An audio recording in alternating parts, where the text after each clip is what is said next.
This like moving from there to here, so a lot of emotion, going through transitions and change.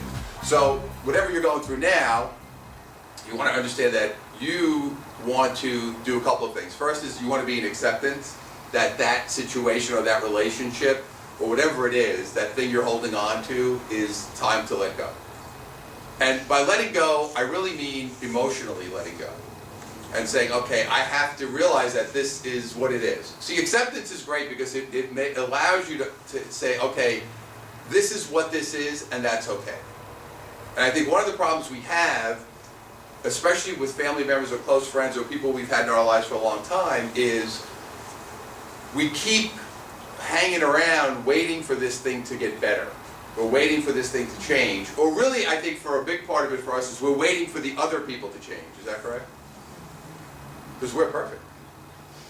Right? We look at ourselves and say, well, I'm good. You need to change, not me. You're the one who has to change. So we look at it and say, well, this person is this is what they're doing. We don't accept it because we basically say, well, no, you should be doing this.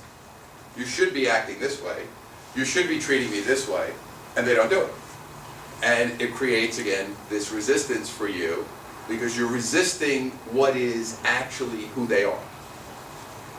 And you're wanting that person to change so they fit into the box or the mold that you want them to fit in. And they're not because they can't. They can't do that.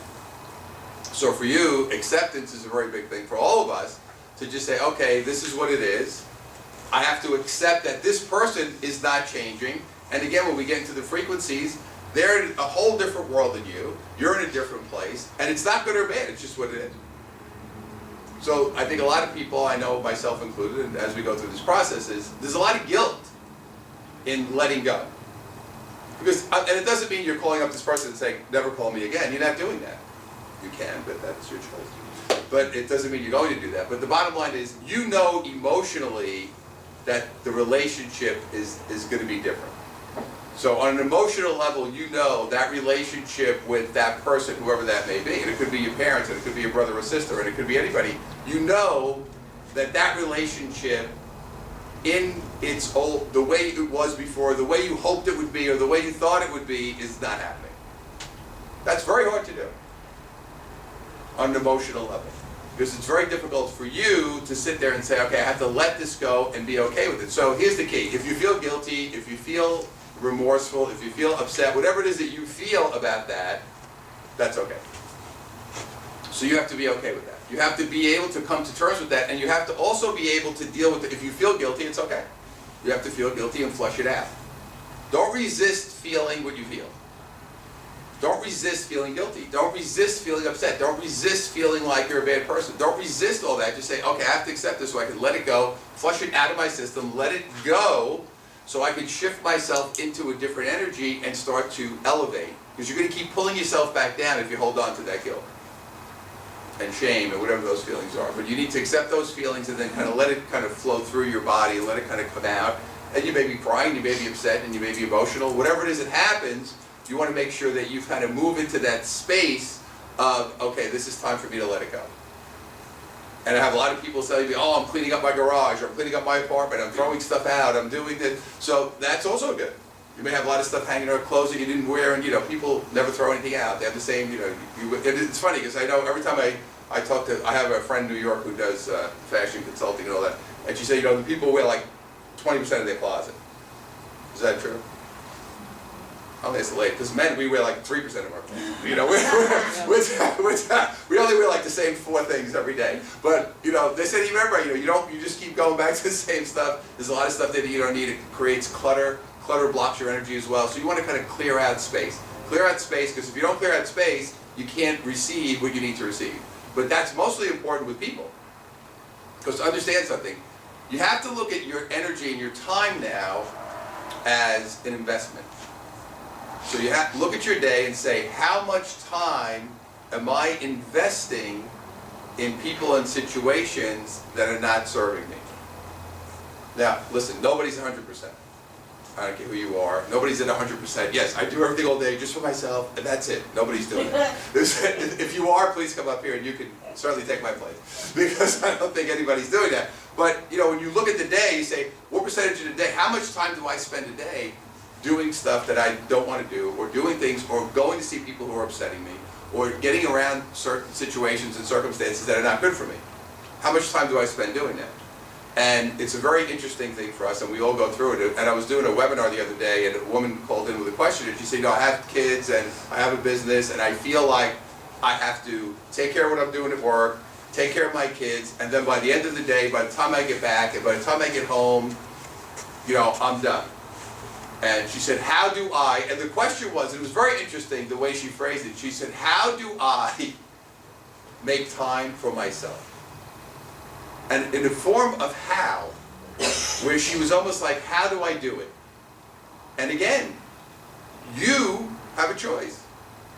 You're choosing to give all your energy to everybody else and not give any to yourself. But you're asking me a question, how do I find time to do something for myself? Now when I say that to you, doesn't that sound absurd? How do I find time to do something for myself? It's your choice. My question to her was, why are you choosing not to find time to do something for yourself? And she said, and her answer, which is what we always go back to, is, I don't have time. But you see, again, what happens for us is we give up all the power. I give up all the power by saying, I don't have time, because I basically made these my priorities, and I made myself not my priority. You have to understand how important that is. So she's saying, I have invested here because that's the priority for me, and on an egoic level, she believes that that's what makes her a good person. So now, for her to say, well, if I'm not going to do that, and I'm going to start taking time for myself, I'm now going to become a bad person. Because I'm going to take an hour a day for myself, and think about that. Because that's how your training is, and that's how you got started, and that's where you're living. So the idea is, what she has to do, and I said, take 1 hour a day, you pick that hour, and you carve it out, and that's your hour. Start with 1 hour. Start with a half an hour. Start with whatever you can. Because how many people go through the day, deplete themselves all day, don't do one thing that's for themselves, are exhausted, go to bed, and say, I need to get enough energy to get through this again. Are you doing that? Who's doing that? Anybody here doing that? We're all a lot of people. Now, thank you for being honest. So the idea is now, I have to make it my priority to make sure that every single day I do things that make me feel good. Whatever that is. That could be a walk in the park, that could be whatever it is. I get up every morning about 6 o'clock and I meditate. I wake up early, it's almost like someone goes, get up. And my wife's like, what the hell are you doing every day? Where are you? And I'm like, and all of a sudden I'll be wandering around at like 6 o'clock. But I'm like, that's for some reason the time that I want to do that. I get up early, and then in the evening I usually go do another one. So I used to feel guilty because I would say, oh, I'm at night, it's my family time. But I knew I wanted to spend that quiet time meditating. So I have to do that more often. It's something that sometimes I don't do. I feel guilty. Oh, you know, it's family time, we're hanging around watching TV, whatever we're doing. But I really feel like I should go do that. So again, it becomes an issue of overcoming your guilt to do what's best for yourself. Because, I don't know about you, but we did not grow up, especially our generation of people, most of us are, not that we're on the same age, but we're in that range, we did not grow up with a mindset in our household of do what's best for yourself, enjoy yourself every day, don't worry about anybody else. Anybody grow up like that? No. Right? It wasn't like, oh, go have fun, enjoy your life, do everything you want to do, and at the end of the day, if you have any time for me, let me know. Right? Did your mother say that? I was like, do all this and pass out. Right? It was not like, so you have to understand, it's very difficult when you have this ingrained into you for years and years, and even as an adult. So as this is ingrained into your DNA, this is ingrained into your energy, this is ingrained into who you are. So now breaking out of these cycles becomes really difficult because you automatically trigger yourself back to that place. And you'll notice yourself starting to do that as you begin. So one of the things I started to do years ago was I would start to, every month, go to a movie in the daytime. It's like a weird thing. But I just said, you know, because it felt like I was doing something wrong. Because it was like, why? Because it's like me and like 8 senior citizens. There's nobody there. It's like, you know, Wednesday at 1 o'clock. Who's it? No, you know, there's nobody coming in there who's like me. So, but I said, you know what, this is a great thing for me to do, because it was almost like I was like, you know, cutting out of school. You know, it was like a really weird thing. So I said, I'm going to go and start going to the movies, because, and to me, you know, and when you do this, when I do my work, sometimes I'm working at 11 o'clock at night, sometimes I'm, you know, I don't have a schedule like that.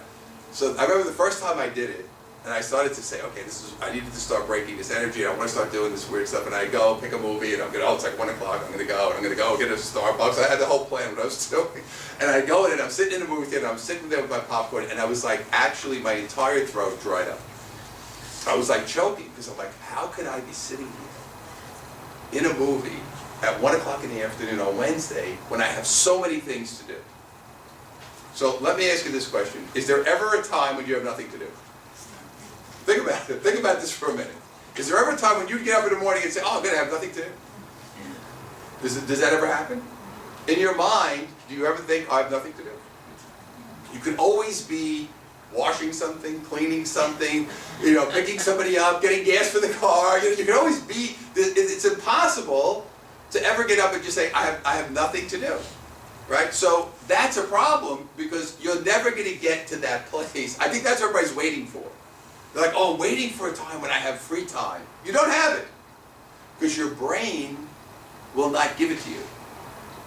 Because every time you want to sit down and relax, when you're in that kind of energy, you're going to start thinking of, what could I be doing? I'm wasting my time. Does anybody feel like that when they sit down, they're wasting your time? That comes from home. So you have to remember, if you were home and you were a kid and you were like sitting on TV, sitting down watching TV, how are people reacting to you? What are you doing? You're lazy. You're lazy. Why are you sitting here? What are you doing? Nothing. I'm just sitting down. I'm watching TV. Why? No, you should be doing something. Why? Maybe I don't want to be doing something. Maybe I am doing something. I am doing something. But you see, so we got trained like this. Like, you got to be doing something. You have to be doing that. My wife's mother was like that. She's like, you can't be like, she's like going, doing, And when you go to her house, she like actually makes you nervous, because she's always up, going in the kitchen. She's going outside. She's going down the steps. She's going up the steps. It's like, just sit down. But she feels like that is how she validates herself, is by being busy and taking care of the stuff.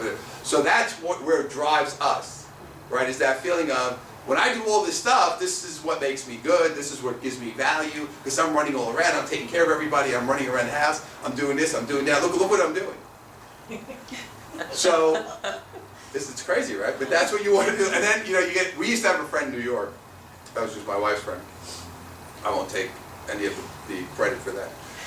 And she knows what I'm talking about. You know? Okay. Let me get into this one. So she had this friend who lived around the corner from us, and she would call, if she called the house, it was funny, her name was Maria also, which made it really funny. And you would answer the phone, and the minute you said hello, she would say, hey Joey, it's Maria. Let me tell you, I took Johnny to the bank, I went to the bank, I did this, I was like, what? Who are you? She started running off her list of, I took this one in, oh, Michael had this, the other kid had this is what's going on, then I had to go to the, then I had a PTA meeting, I'm like, first of all, I don't even know who you are. Secondly, I don't care, because I don't even care about what I'm doing.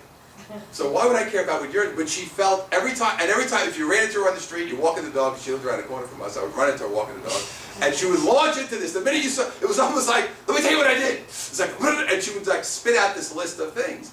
And it was like really bizarre, because I'm saying, I don't really care about what you did, and I'm not giving you any credit for it. Because I'm not going to say, oh my God, you're so wonderful, how'd you do that? I was just like, oh. Because it was almost like you were like, it was like a barrage, you didn't know what to do with that. So I said, oh, okay. What do you say? What do you say? I don't know what you say. I didn't have a good answer. When someone kind of runs off a list of what they did for the day, what are you supposed to say? Does anybody have an answer? Next time it happens to me, I'll be ready. I didn't know what to really do. Because I was kind of like, okay, let me tell you what I did today. And then you're like, oh, okay, great. I don't know what to say. So, well, that's disturbing. I didn't know that was my answer. It was going to be. That's really disturbing what you just said. But for her, that was how she validated herself. And we learned that, right? That's how we learned. Let me tell you what I did today. Right? If you said, what'd you do today? I sat under a tree. Would you say, if somebody said to you, what'd you do today? I sat under a tree. That's a great day. But you would never say that to someone. Instead would say, well, what did you do? That's what I did. I sat under a tree because I wanted to be in nature. Right? Okay, you could all understand that, right? But if I go out to the world and say, well, what'd you do this weekend? I sat under a tree for 2 days. That's what the Buddha did. The Bodhi tree, you know, that's a story. That's how he enlightened himself, under the tree. Right? He said, that was his thing at the end. He said, I'm going to sit under this tree until I get enlightened, because he had been working for 7 years. And finally he said, I'm going to sit under the Bodhi tree. I'm going to sit under this tree until I get clear. So that is doing something. But for us, it's not, because we don't have the list. So it's very important for you to kind of start to manage yourself in a different way and look for these red flags that are coming up to say, how do you feel when you start doing things for yourself a lot? How do you feel when you start focusing more energy and time on doing stuff for yourself? How do you feel when you start not doing what you think you're supposed to be doing? What is the feeling that comes up? Because that feeling is going to be important, because that's going to be the thing that's going to keep dragging you back over to the other place where you don't want to be. So that's an important thing to do. But, like that woman asked me that question, how do I do it? It's not a how question. It's very easy to do it. Why are you choosing not to? See, it's not a question. It's a choice. See, we want to make it, see, because the question, basically, the reason you're asking me the question is, what do you want to do? You want to take the responsibility off yourself. How do I do it, as if I'm giving you an invention? You're going to ask me, how do I do it? How do we do what? There's nothing to do. You chose not to take time for yourself. Now you have to choose to take time for yourself. It's very simple, right? It's a simplistic thing, but we want to defer so somebody can tell us, give you permission to go do something for yourself. That sounds crazy, right? But how many of us were waiting for a parent to give us permission to do something for ourselves? Right? You go, Mom, I did all my work, I did everything, can I go out now? Well, you didn't do that. Oh, almost. So, this is what's ingrained in us as far as what we're here to experience emotionally, but as we continue to hold ourselves in that negative cycle, we keep repeating that behavior over and over again because we don't see it the way we need to see it. We see it as, this is what I have to do, not this is what I'm choosing to do. So you've got to put yourself in a mode of choice, not in a mode of obligation. Because most people live in a mode of obligation. They don't live in a mode of choice. Now listen, we all have things to do. Do I feel like taking out garbage? No. Do I feel like picking up my dog stuff? No. Do I feel like sitting around and doing my QuickBooks once a month? Not exactly. But it's part of what I do, right? It's part of, we all have those little tasks that we have to do. But we're not talking about that. We're talking about, generally speaking, your choices are critically important. But you give away the power by thinking it's not a choice. And the reason you do that is very simple. And the reason you give away your power is you really want to be a victim. Anybody here? We all do it, right? We want to be a victim because it's easy to be a victim. I had a guy, actually on that same call, who asked a question, and he said, how do I overcome my procrastination? That was a good question. So I said, well, what is your problem? What is it that, so basically procrastination is based on fear and based on a feeling that you can't do something. I'm unworthy, I'm incompetent, I can't do it, or I'm afraid to do it because something bad's going to happen to me. Right? So he said, well, what do I do? You have to do it. Go do it. See what happens. Right? But he wants me to give him a pass and say, well, it's not your fault. You're procrastinating because it's your choice to procrastinate. Everything is your choice. That is where, that's free will. That's the wild card for us, is free will. So every time, think about during the day, how many choices you make throughout the day. How many? Chose to come here. You didn't have to. Chose to get up and go to work. You chose everything. You chose to wear certain clothes. You chose to eat certain foods. I remember, I'll never forget, I think it was about 7, 8 years ago, I read an article, all these mothers got together. They wanted to sue Frito-Lay because they were selling food that was not healthy. Are you buying it? Are you giving it to your kid? Well, if you're buying it and giving it to your kid, why are you suing why is it not your responsibility to, God forbid, cook a meal? Right? Shouldn't you cook it? Maybe you could cook a meal one day and not go to have every night have your kid eat something with the logo on the bag. Maybe you could cook something. So again, I want to see, so we like to give up the power.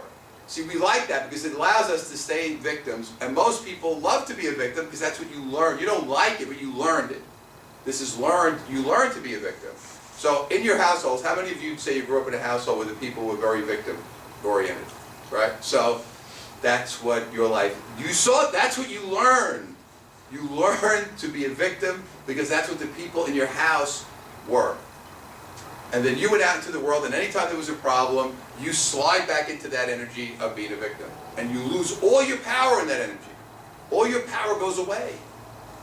Because you don't see yourself as having the power of choice. How many times a day do you say, I have to do this? Think about it.